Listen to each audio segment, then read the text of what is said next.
সকাল সকালে এই যে আমি কাঁঠাল গাছগুলোকে এবং সাথে আমি যে অন্য গাছ আরও লাগিয়েছি ওগুলোকে হচ্ছে জল খাওয়াচ্ছি। তো আমি এই কাঁঠাল গাছটা জল খাক ততক্ষণে এখানে থাক। আমি কাঁঠাল গাছ সম্পর্কে দু চার কথা বলতে চাই। বাড়ির যদি আশেপাশে কোথাও ফাঁকা জায়গা থাকে, বাড়িতে যদি গাছ লাগাতে চান তাহলে কাঁঠাল গাছ লাগান।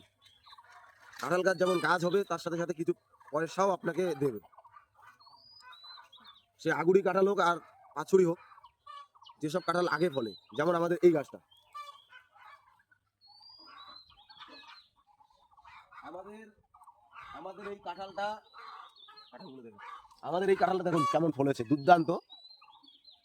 এই যে এটা প্রচুর ফলে, তবে আমাদের গাছটার ডালপালা একটু কম হয়ে গেছে জন্য, আর গাছটা অনেক দিনের পুরনো, মোটামুটি 20 বছর পার, আমার জন্মের আগের, আমারই তো 26+ গাছটার বয়স।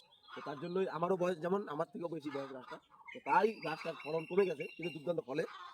এই কাঁঠালটা আমাদের ফাল্গুন মাসের দিকেই এত বড় হয়ে যায়, যেগুলো বড় ফল থাকে। এইখান থেকে আমরা কিছু সবজিও খেয়েছি। তো তখন এই ফলটার দাম থাকে ফাল্গুন মাসে